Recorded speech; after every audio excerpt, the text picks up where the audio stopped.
Sejam todos muito bem-vindos ao canal Sobre Deus e Sobre a Vida. Eu sou Ricardo Oliveira e o versículo do dia de hoje é: portanto, confessem os seus pecados uns aos outros e orem uns pelos outros para serem curados. A oração de um justo é poderosa e eficaz. Tiago 5:16. Bem, esse versículo ele fala basicamente de duas ações que se espera de um cristão. O primeiro verbo que nós encontramos aqui é confessar. Portanto, confessem os seus pecados. O segundo, orar. Orem uns pelos outros para serem curados. Bom, vamos ao confessar. Eu acredito que talvez uma das coisas mais difíceis de conseguirmos, de fazermos, é admitir nosso erro, sim, porque confessar pressupõe que nós enxergamos, pela ajuda do Espírito Santo, que nós estamos errados, que nós fizemos alguma coisa errada, nós pecamos. E é bom a gente usar essa palavra pecado, porque nós temos a tendência, nós, seres humanos, temos a tendência de amenizar os nossos pecados. Dos outros não, dos outros normalmente a gente fala com todas as letras, o pecado do irmão, o pecado daquele, mas quando é a gente, é um erro, é uma falha, é algo assim, não, é pecado, certo? E a gente procura mascarar muitas vezes, justamente porque pecado é uma palavra muito feia. Pecado demonstra uma sujeira na alma, pecado demonstra uma ferida no espírito, sabe? Algo escondido, mas que está infeccionado. Como uma pessoa, às vezes, que por fora parece que está tudo bem, mas por dentro está doente. E quando aquela doença se revela por final, então o estrago já está feito e normalmente é irreversível. Então o pecado é essa doença da alma e que precisa ser tratada, que precisa ser colocada diante de alguém que pode curar. Então, eu queria, primeira coisa, o Salmo 32, ele é conhecido como o Salmo do arrependimento, da confissão, quando o salmista, entre outros versículos, ele diz: quando eu guardei silêncio, envelheceram os meus ossos pelo bramido todo o dia, certo? Ele entendia, aparentemente quem estava por fora via ele, de repente, olhando assim, até percebia um certo mau humor, até percebia alguma coisa que não estava bem, mas só ele sabia o que estava lá dentro. Ele sentia como se os seus ossos envelhecessem enquanto ele guardou silêncio, enquanto ele não confessou, enquanto ele não colocou para fora.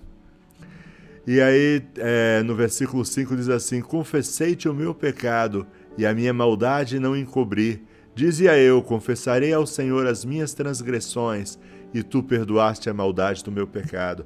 Então, há uma progressão nesse salmo. Depois eu até aconselho que vocês leiam o Salmo 32 e que nós encontramos o salmista no início desse salmo debilitado, meio, mal por causa do pecado, e aí começa uma progressão, principalmente quando ele tem um verso que diz assim: porque dia e noite a tua mão pesava sobre mim e o meu humor se tornou em sequidão de estio. Sequidão, sabe quando não chove, aquela terra seca que chega a rachar?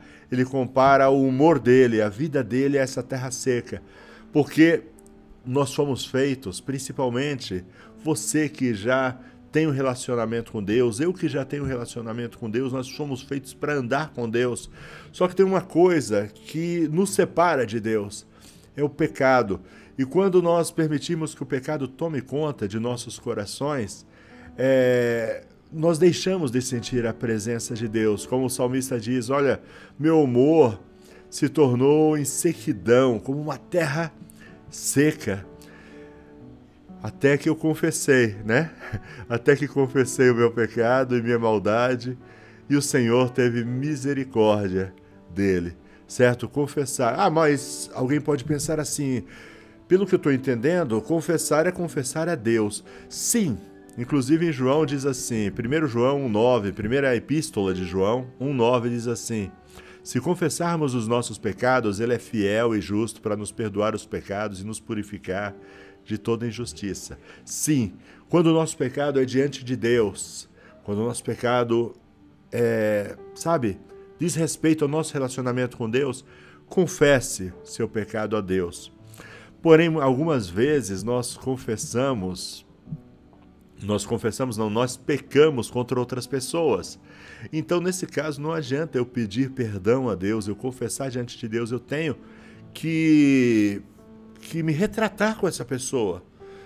Essa pessoa que eu caluniei, essa pessoa que eu desfraudei, essa pessoa que eu, fiz algum mal.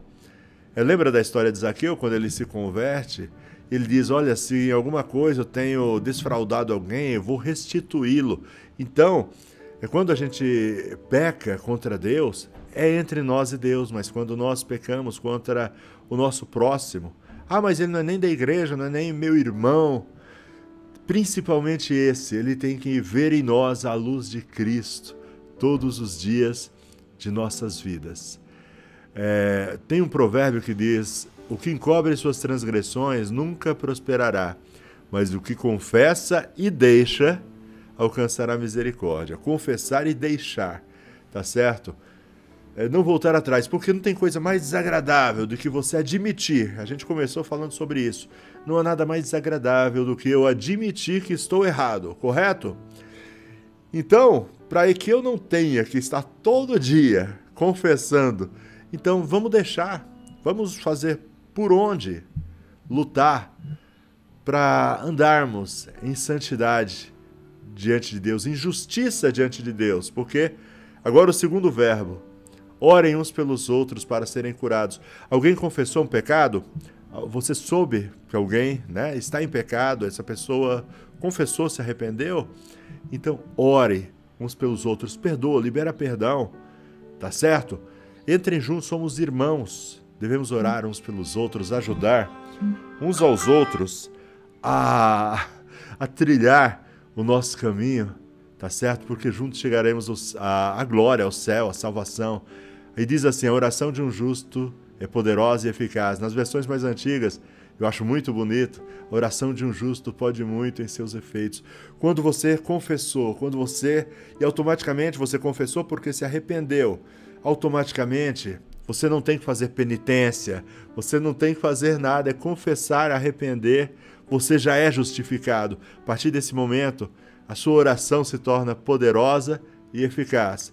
Há um minuto atrás, sua oração não passaria do teto. Por quê? Porque não havia comunhão, entre a pessoa e Deus por causa do pecado. Mas a partir do momento de arrependimento, confissão, você se torna justificado e a sua oração é poderosa e eficaz. Legal? Até a próxima, então. Tchau.